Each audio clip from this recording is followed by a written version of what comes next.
center for politics. Okay, so many federal offices of the German government are located in the city of Bonn. In the time period between 1949 and 1990, this was the capital of West Germany. So after the Second World War, Germany was defeated and the country was basically cut in half. One side was occupied by the British and American, and the other side was basically occupied by the Soviet Russians. Same goes for the city of Berlin. So they did that just to avoid another conflict brewing for after the Second World War, because they had put a lot of sanctions on the Germans, and they basically split their country into half. So one side belonged to the Soviet Russia, and they lived under communist rule. It was the socialist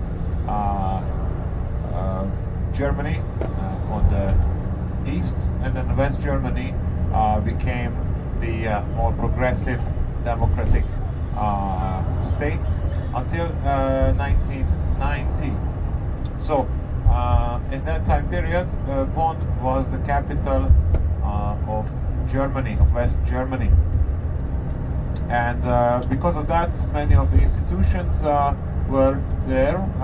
Then when the unification happens, which is the year 1989, the end of the Soviet Union, basically. So the collapse of the Soviet Union meant also to free up of the Eastern Bloc, and then uniting the two countries together. So the city of Berlin was, there was a wall built in Berlin, which cut the city in half, and then the city was reunited once more, and the rest of Germany joined in. And then after that, they decided actually to move the capital into Berlin. Before that, many other cities were once capitals of Germany. Once Frankfurt also, and also the city of Bonn. And now Bonn actually is the secondary capital, basically, because all the politicians and politics basically goes on here.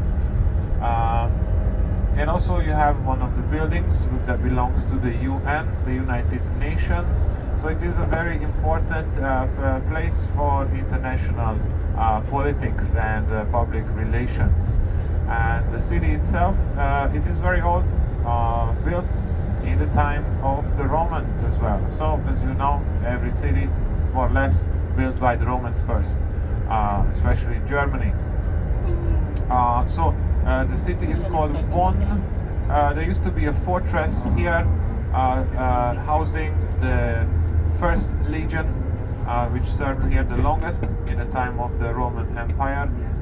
First Legion, and they could, wage war and protect the area of the Roman Empire from here. So the First Legion were stationed here. So it was one of the large fortresses. Okay. Later on, medieval times, becoming under Frankish rule. Part of the medieval empire of Charlemagne, Charles the Great, and then later on also becoming part of Prussia. Okay, the Kingdom of Prussia, and then the city itself now, today, after the end of the Soviet era, it is one of the most important places also because of its university and the cultural heritage and beautiful architecture. So a couple of things we will see. One of them is going to be the University of Bonn. Many famous people, Nobel Prize winners, scientists, they coming from this university. So the University of Bonn since 1818 operating as the university. Before that used to belonged to the Archbishop of Köln, and this was a prince palace, right? So the Archbishop was basically kind of like a prince, and so the palace was built for that, the Archbishop. And so today it is the campus area, one of the main buildings of the University of Bonn. So as you all know, in Germany the public education is free. So it's very good. There's a lot of foreigners come here, foreign students. And the University of Bonn is very famous for research and development. So many technology faculties and so on, high quality science going on here. Agriculture and so on. So many different faculties you can take up on studying. Yeah, so definitely Bonn University is one of the main things of Bonn, and because of that, a large part of the population is students. Okay, now it's a holiday season in the school, but normally in the year from September you have thousands of students on the streets, right, going to school here and there. So this is one of the main university towns, I would say, in Germany. And of course, we're going to see another place, an attraction, which is the house of Ludwig van Beethoven. So Beethoven is one of the most famous German composers, musicians. He was a pianist as well. So he has a very interesting life story as well. He was born in Bonn city, and he was living here with his parents, his family, with two other siblings. Actually, they were the only ones surviving. There were 7 of them, but you know, back in the day, that time period, many kids died early age because of, you know, no real good hospitals and medicine. So it was kind of like a roulette, you know. Some people survive, some don't. And then yeah, so the 3 of them remained, and so he had an interesting life. Not so happy. He was in the early age already been taught music by his father, and his father was not a nice man, and he was forced to study basically. But he had a good talent for it, but he was not having a happy childhood because his father forced him to perform, and because he wanted to make money off of him, right? And so in that time period also the very famous Mozart lives, right?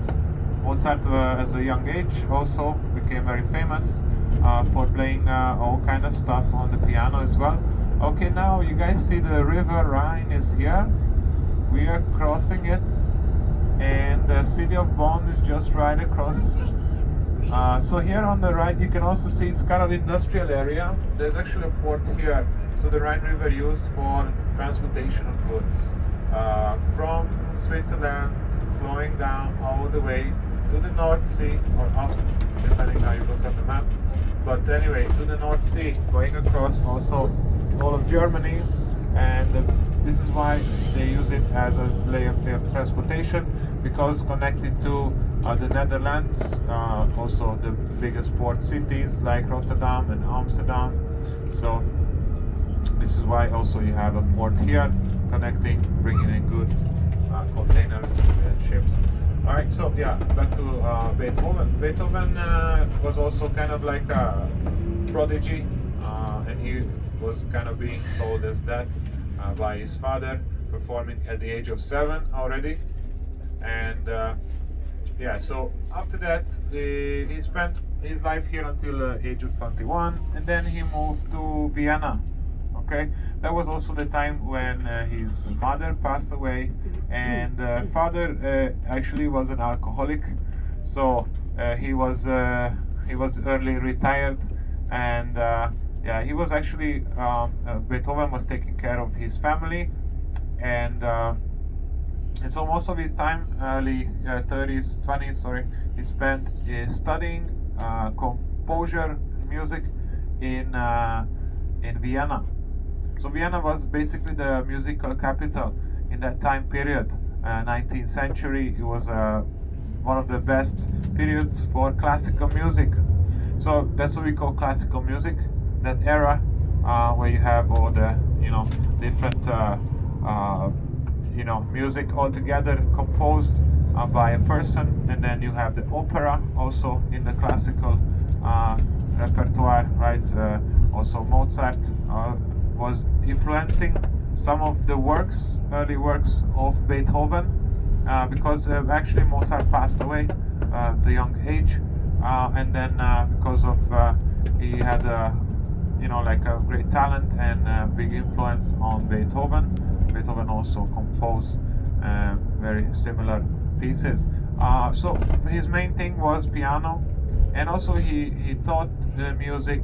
And the tragic part of his life was that he lost his hearing. He was deaf, and they have a couple of theories why. Probably he had syphilis, and then they had no cure for that. And then it's very interesting that he the most turbulent years of composure was the time when he was already deaf. So that's something very unique. He has a very talented guy, and he could feel the sound. Yeah, so he composed many beautiful pieces, and then he also passed away.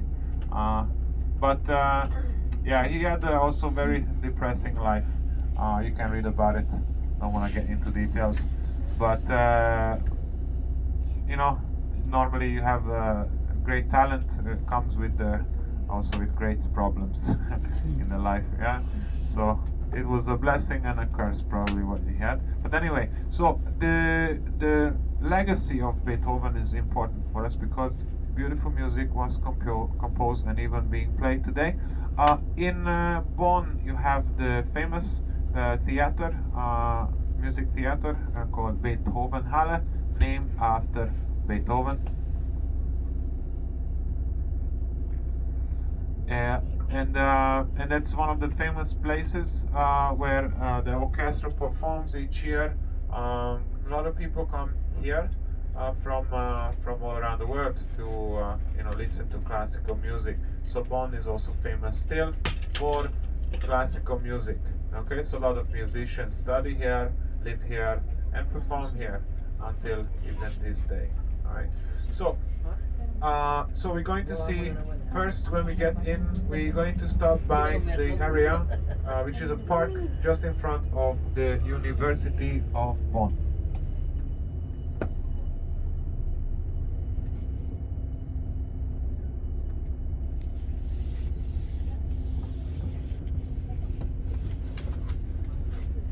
Alright, hopefully this thing will move very soon. They're cleaning the sewers. Probably the sewer blockage. Yeah, anyway, so once we get to the University of Bonn, we're going to get off the bus. We have a short walk into the main town square where we're going to see the beautiful Rathaus, the city hall, the office of the mayor, and also there is a church which I recommend checking out. Just 2 minutes and we can move. That's what he said. Alright, so there is also the beautiful and one of the oldest churches of Bonn. I recommend checking out. Also on the same square of the church you have a statue of Beethoven, and also you get to see, I will show you the house of Beethoven where he was living from his childhood onwards. Today it's a music it's dedicated to his life. There's a museum there.